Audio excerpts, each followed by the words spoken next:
Shalom, salam berkat dari kami untuk pendengar sekalian. Saat ini pendengar akan diberkati dengan program Hari Ini Harinya Tuhan bagian yang ke-8. Sebuah program rohani tentang doktrin Alkitab yang menolong kita untuk semakin tertanam dalam kebenaran firman dan bertumbuh dalam kemuliaan. Bersama hambanya, Pendeta Gilbert Lumwendong, STH. Banyak orang merasa doktrin Alkitab sebagai sesuatu yang membingungkan. Tetapi tahukah saudara bahwa doktrin Alkitab intinya adalah memahami Alkitab dengan benar, dengan pemahaman yang sistematis, sehingga kita terus dapat tertanam di dalam kebenaran firman, sehingga kita terus bertumbuh di dalam kemuliaan Allah. Buka hati saudara sekalian untuk menerima berkat-berkat firman-Nya hari ini. Pada dasarnya sebenarnya muka seseorang menggambarkan keberadaan orang tersebut. Nah, kalau kita menyebut diri sebagai orang percaya, kita menyebut diri sebagai anak Kristus, seharusnya muka kita menggambarkan bahwa kita orang percaya. Selalu saya bilang mukanya orang susah, mukanya orang senang, mukanya orang miskin, mukanya orang berwibawa, selalu berbeda-beda. Kita langsung bisa lihat, wah ini mah orang ini berwibawa sekali. Kenapa? Kita bisa lihat mukanya, wah ini muka orang kaya ini, ya kan. Wah ini muka orang lagi susah ini, ya kan. Kita bisa melihat. Nah begitupun kalau kita sebut diri kita orang percaya, maka dari wajah kita, dari muka kita pun harus terpancar iman kepercayaan kita. Nah pertanyaannya, bagaimana ciri muka orang percaya? Yang pertama, otomatis harus selalu berseri dan bersuka cita. Kita warga kerajaan sorga, sukacita yang kita miliki bukan sukacita dari dunia ini, karena sukacita dari dunia ini selalu sifatnya sementara, tapi sukacita sorgawi itu kekal. Karena selalu saya bilang mukanya orang percaya berseri dan bersukacita. Bukan berarti dia nggak punya masalah, bukan berarti dia nggak punya persoalan, tapi dia bisa mengatasi masalahnya, dia bisa mengatasi persoalannya, karena itu dia bersukacita, karena dia mengerti betul makin dia bersungut-sungut, makin dia tertekan, makin dia mengeluh, hidup akan makin susah. Tetapi waktu dia bersuka cita, Alkitab dengan tegas berkata kesukaan dari Tuhan itu adalah kekuatan buat kita. Bahkan Alkitab berkata hati yang gembira adalah obat. Berarti saudara yang kasih dalam Tuhan, kalau kita sebut diri kita anak Tuhan, maka biarlah muka kita selalu berseri dan bersuka cita. Yang kedua, muka orang percaya harus selalu menggambarkan pengharapan. Muka orang percaya itu jangan seperti kayak nggak ada pengharapan. Betul, kadang-kala kita memang menghadapi masalah, tetapi kita kan punya pengharapan. Kenapa kita punya pengharapan? Loh, ada firman kok pegangan kita, ada Roh Kudus kok yang akan menuntun kita, ada pasukan malaikat Tuhan kok yang akan menjaga kita. Berarti gak ada alasan untuk kita panik, gak ada alasan untuk kita cemas, gak ada alasan untuk kita seperti orang tak berpengharapan. Tetapi apapun pergumulan di depan kita, muka kita tetap berpengharapan, karena kita tahu tepat pada waktunya Yesus Kristus, Tuhan, Raja, sahabat, dan guru kita yang terbaik itu akan membimbing kita dan memberikan kepastian. Haleluya. Yang ketiga, muka orang percaya, wajahnya orang percaya, dia harus selalu memancarkan kasih yang tulus. Di dalam wajah orang percaya jangan sampai ada wajah menghakimi, jangan sampai ada wajah mencurigai. Kalau kita menyebut diri kita anak raja, tapi wajah kita menghakimi orang, mencurigai orang, saudara, maka ada sesuatu yang gak beres dalam hidup kita. Tetapi kalau kita menyebut diri kita orang percaya, maka di wajah kita harus selalu memancarkan kasih yang tulus. Bahkan ketika orang menyakitkan kita sekalipun, walaupun orang mengecewakan kita sekalipun, tetap kasih yang tulus terpancar di wajah kita. Tidakkah kita ingat bagaimana Yesus dalam penderitaan di atas kayu salib masih menaikkan doa yang tulus itu, Bapa, ampunilah mereka sebab mereka tidak tahu apa yang mereka perbuat. Coba sudah bayangkan wanita yang tertangkap basah berbuat zina, waktu dia pandang wajah Yesus, lalu Yesus berkata, wanita, Aku pun tidak menghukum kamu, pulang, jangan berbuat dosa lagi. Wajahnya memancarkan kasih yang tulus. Setiap orang percaya yang pertama di wajahnya harus selalu berseri dan bersuka cita. Yang kedua harus selalu menggambarkan pengharapan. Yang ketiga harus senantiasa memancarkan kasih yang tulus. Dan yang keempat harus selalu penuh dengan damai sejahtera. Biarlah di wajah kita tidak ada kepahitan, biarlah di wajah kita tidak ada ketertekanan, tetapi mau di dalam perkara apapun, damai sejahtera terpancar di wajah kita.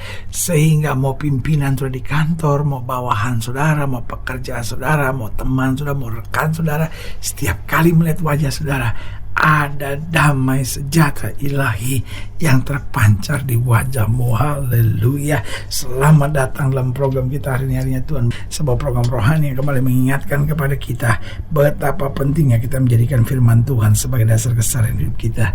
Karena selama kita jadikan firman Tuhan sebagai dasar keseharian hidup kita, langkah-langkah ke depan kita penuh dengan kepastian, kemenangan, berkat, mujizat, dan perkara-perkara besar. Haleluya. Nah, dalam program ini kita sedang membahas tentang muka yang bercahaya. Karena itulah inti hidup Kristen. Muka kita berseri bersuka cita, menggambarkan pengharapan, memancarkan kasih yang tulus, dan selalu penuh dengan damai sejahtera. Sehingga saya menyebutnya sebagai muka yang bercahaya. Oh haleluya. Nah, saudara yang kasih dalam Tuhan, dalam pembahasan tentang muka bercahaya, dalam program kita mau bahas dari Keluaran 34 ayat 18, Keluaran 34 ayat yang ke-18 sampai ayat yang ke-35. Masih dalam pembahasan kita tentang dua loh batu yang baru dari Keluaran 34 ayat 18 sampai 35. Bagaimana kita lihat bahwa Musa setelah berjumpa Tuhan mukanya bercahaya. Hari raya roti tidak beragi haruslah kau pelihara 7 hari lamanya. Engkau harus makan roti yang tidak beragi seperti yang kuperintahkan kepadamu pada waktu yang ditetapkan dalam bulan Abib, sebab dalam bulan Abib itulah engkau keluar dari Mesir. Segala apa yang lahir terdahulu dari kandungan akulah yang empunya, juga segala ternakmu yang jantan, anak yang lahir terdahulu dari lembu atau domba. Tetapi anak yang lahir terdahulu dari keledai haruslah kau tebus dengan seekor domba. Jika tidak kau tebus, haruslah kau patahkan batang lehernya. Setiap yang sulung dari antara anak-anakmu haruslah kau tebus. Dan janganlah orang menghadap ke hadiratku dengan tangan hampa. 6 hari lamanya engkau bekerja, tapi pada hari yang ke-7 haruslah engkau berhenti.